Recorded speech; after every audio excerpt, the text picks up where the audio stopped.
आज हम बात करने वाले हैं 2009 में रिलीज हुई एक psychological thriller movie after life की। मूवी स्टार्ट होती है और हमें एलियट नाम के एक आदमी को दिखाया जाता है जो कि मरे हुए लोगों के फ्यूनल को तैयार करने का काम किया करता था ताकि वो लोग अपने अंतिम संस्कार पर अच्छे से दिख सकें। जिस तरह एलियट उन डेड बॉडी से बात करता था और उन्हें एक दोस्त की तरह प्यार से रेडी करता था, उससे हमें ये समझ आता है कि एलियट कई सालों से ये कर रहा है। एना जो कि एक प्राइमरी स्कूल की टीचर है और अपने बॉयफ्रेंड पॉल के साथ रहती है, इन तीनों की लाइफ एक दूसरे से कैसे जुड़ती है जब एना जिंदगी और मौत के बीच एक इंसिडेंट की वजह से फंस जाती है। इसके बाद हमें आगे दिखाया जाता है कि एना और पॉल इंटीमेट हो रहे होते हैं। अब पॉल तो इस चीज को एंजॉय कर रहा था लेकिन एना इसे बिल्कुल भी एंजॉय नहीं कर रही थी। पॉल एना से कहता है कि तुम्हारी प्रॉब्लम क्या है, लेकिन एना उसे कुछ भी नहीं बताती। एना एक प्राइमरी स्कूल में टीचर होती है और यहाँ पर एक जैक नाम के बच्चे से इसकी काफी अच्छी दोस्ती होती है, लेकिन जैक का व्यवहार काफी ज्यादा मिस्टीरियस होता है। आगे हमें दिखाया जाता है कि एना अपने स्कूल में काफी अजीबोगरीब चीजों को एक्सपीरियंस करती है। स्कूल खत्म होने के बाद में एना को अपने पियानो टीचर के फ्यूनल में जाना था और वो तभी यहाँ पर जैक को बाहर देखती है। एना उससे कहती है कि क्या मैं तुम्हें घर छोड़ दूं, लेकिन जैक उससे कहता है कि नहीं, मेरी माँ मुझे लेने आ रही है। अब इसके बाद एना मेडिकल पर पहुंचकर कुछ मेडिसिन लेती है और साथ ही वो एक पार्लर में जाकर अपने बालों को रेड कराती है और उसके बाद अपने पियानो टीचर के फ्यूनल में जाती है। और एना को यहाँ पर भी काफी अजीब फील हो रहा था, जैसे कि उसका पियानो टीचर सांस ले रहा हो। अब क्योंकि यहाँ पर एलियट भी होता है और वो एना को ऐसी अजीबोगरीब हरकतें करते हुए देख लेता है। शाम को एना का बॉयफ्रेंड पॉल उसे डिनर पर इनवाइट करता है और आज वो डिनर पर एक रिंग लेकर आया होता है क्योंकि वो एना को प्रपोज करने वाला था। पॉल यहाँ पर एना से कहता है कि मैं जल्द ही शिकागो जाने वाला हूँ। इसके बाद बातों ही बातों में इनमें दोनों की आपस में लड़ाई हो जाती है और एना पॉल की बातें सुने बिना यहाँ से चली जाती है। अब बाहर का मौसम काफी ज्यादा खराब होता है और एना अपनी चलती गाड़ी में अपना फोन निकालकर एक नंबर डायल करती है और तभी चारों तरफ अंधेरा छा जाता है, यानी कि अब एना का एक्सीडेंट हो चुका है।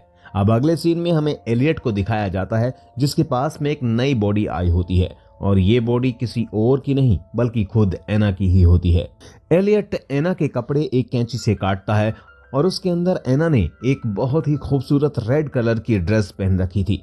एना के सर पर एक गहरा घाव बना होता है और तभी यहाँ पर एना की आंखें खुल जाती हैं। वो एलियट से पूछती है कि आखिर मैं कहां पर हूं, जिस पर एलियट उसे बताता है कि 8 घंटे पहले तुम्हारा एक्सीडेंट हुआ था और तुम मर चुकी हो। लेकिन यहाँ पर एना को यकीन नहीं हो रहा था कि वो मर चुकी है क्योंकि वो एलियट से बोल भी पा रही थी और उसे सुन भी पा रही थी। इसके बाद एलियट उसे उसका डेथ सर्टिफिकेट दिखाता है। वो एना से कहता है कि तुम्हारा 2 दिन बाद फ्यूनल है और वो उससे कहता है कि तब तक तुम्हारी आत्मा तुम्हारी बॉडी में ही रहेगी और जब तुम्हें दफना दिया जाएगा तब वो चली जाएगी। अब एलियट एना से बातें कर पा रहा था क्योंकि उसके पास शक्ति होती है कि वो जिंदगी और मौत के बीच फंसी आत्माओं से बात कर सकता है और यहाँ पर एलियट ऐसा ही होता है जो कि एना को सुन सकता है। इसके बाद एलियट वहां से चला जाता है, लेकिन एना को अभी भी यकीन नहीं हो रहा था और वो सोच रही थी कि ये बस उसका एक डरावना सपना है। दूसरी तरफ हमें पॉल को दिखाया जाता है और उसे पता ही नहीं होता कि एना मर चुकी है। वो एना के नंबर पर कॉल करता है लेकिन एना का फोन एलियट के पास होता है और वो पॉल के फोन को कट कर देता है। इसके बाद हमें दिखाया जाता है कि पॉल एना के घर पर पहुंचता है जहां पर उसे उसकी मां से पता चलता है कि एना की डेथ हो गई है, जिस पर पॉल को भी इस बात पर यकीन नहीं हो रहा था और वो काफी ज्यादा दुखी होता है। लेकिन यहाँ पर एना की मोम एकदम नॉर्मल दिख रही थी, जैसे उसे इस बात का कोई दुख ही ना हो। दूसरी तरफ हमें एलियट को दिखाया जाता है जो कि एना की बॉडी को फ्यूनल के लिए तैयार कर रहा था और वो एना के घाव को टांके लगा रहा होता है, लेकिन एना को इसका बिल्कुल भी दर्द महसूस नहीं हो रहा था। इसके बाद एलियट एक इंजेक्शन एना के गले पर लगाता है ताकि उसकी बॉडी की मसल्स एकदम रिलैक्स रहें। इसके बाद एना की मोम उसे देखने के लिए आती है और वो यहाँ पर आकर कहती है कि जाने वाला तो चला जाता है, लेकिन उसके जाने से जो दुख उसकी फैमिली को होता है वो खुद भी नहीं समझ सकता। और साथ ही वो यहाँ से जाते हुए ये भी कहकर जाती है कि एना के बाल फिर से ब्लैक कर दिए जाएं क्योंकि एना इन लाल बालों में बहुत ही ज्यादा खराब लग रही है। अब इसके बाद हमें पॉल को दिखाया जाता है जो कि एलियट के पास जाता है ताकि वो एना की बॉडी को देख सके। लेकिन एलियट उसे एना के पास नहीं जाने देता क्योंकि सिर्फ फैमिली मेंबर्स ही बॉडी से मिल सकते थे और अभी पॉल की एंगेजमेंट भी एना के साथ नहीं हुई थी। लेकिन पॉल की आवाज सुनकर एना अपनी जगह से उठ जाती है और वो पॉल को आवाज लगाने लगती है, लेकिन उसकी आवाज पॉल तक नहीं पहुंचती। अब इसके बाद जब पॉल चला जाता है तब एना एलियट से पूछती है कि तुमने मुझे पॉल से क्यों नहीं मिलने दिया। एलियट एना से कहता है कि तुम्हारी आत्मा जल्द ही तुम्हारा शरीर छोड़ देगी, लेकिन अगर तुम अपने चाहने वालों से अटैच रहोगी तो तुम्हारी आत्मा यहीं पर फंस कर रह जाएगी। एना को यहाँ पर लगता है कि एलियट बकवास कर रहा है और मैं अभी भी जिंदा हूँ। शायद उसने मुझे कोई ड्रग दिया है जिससे कि वो कुछ भी महसूस नहीं कर पा रही है। दूसरी तरफ पॉल अपने फ्रेंड से मिलने के लिए पुलिस स्टेशन जाता है और उसका दोस्त एक पुलिस ऑफिसर होता है। पुलिस उससे एना से मिलने की परमिशन मांगता है, लेकिन उसे मिलने की परमिशन नहीं दी जाती। दूसरी तरफ हमें दिखाया जाता है कि एना अकेली होती है और वो एक कैंची उठाती है और आगे बढ़ती है और तभी वो यहाँ पर एक दूसरी डेड बॉडी को देखती है और वो काफी ज्यादा घबरा जाती है। इसके बाद वो एलियट के आने का इंतजार करती है ताकि वो उसके ऊपर हमला करके यहाँ से भाग जाए, लेकिन एलियट एना के हमले से बच जाता है और वो एना को फिर से बताने की कोशिश करता है कि वो मर चुकी है, लेकिन एना ये बात मानने के लिए तैयार ही नहीं थी क्योंकि उसकी अभी भी सांसें चल रही होती हैं। अब यहाँ पर रात में एना एक सपना देखती है जिसमें वो उसी डेड बॉडी को देख पा रही थी जो कि उसके बराबर में थी, लेकिन अब एना तो मर चुकी है तो फिर वो सपना कैसे देख सकती है। और उसके बाद यहाँ से उठती है और सभी को इधर उधर फेंक देती है और ये सीन यहीं पर खत्म हो जाता है। अगले सीन में हमें पॉल को दिखाया जाता है जिसे कि काफी अजीब सपना आता है जिसमें कि एना अपनी बॉडी से अपना दिल निकाले हुए थी और ये देखकर पॉल काफी ज्यादा डर जाता है। अब दूसरी तरफ हमें एलियट को दिखाया जाता है जो कि एना के पास होता है और वो अपनी कार में फ्यूल डलवाने के लिए जाने वाला होता है, लेकिन एना उसकी जेब से चुपके से रूम की चाबी निकाल लेती है और उसके बाद एना सीधे एलियट के ऑफिस में पहुंच जाती है जहां से वो पॉल को कॉल करती है और वो उसे बताती है कि मैं अभी तक जिंदा हूं। लेकिन पॉल को लग रहा था कि कोई एना बनकर उसके साथ मजाक कर रहा है और इसलिए वो फोन को कट कर देता है। अब इस चीज से एना काफी ज्यादा गुस्सा होती है और तभी यहाँ पर एलियट भी पहुंच जाता है। एलियट एना को आईने में दिखाता है और वो उससे कहता है कि देखो तुम मर चुकी हो और तुम्हारे लिए अच्छा यही होगा कि तुम सब कुछ भूलकर अपनी मौत को स्वीकार करो।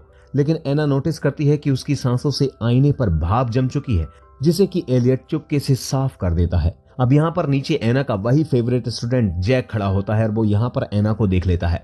एना अब ये बात मान लेती है कि वो मर चुकी है, इसलिए वो एलियट का साथ दे रही थी। आगे एलियट एना के रेड बालों को फिर से ब्लैक कर देता है। अब इसके बाद एना सपने में पॉल को देखती है, लेकिन वहां पर एलियट होता है। अब एना एलियट से पूछती है कि क्या मेरी मॉम मेरी डेथ पर रोई थी, जिस पर एलियट एना को बताता है कि तुम्हारी माँ तुम्हारी डेथ पर बिल्कुल भी नहीं रोई।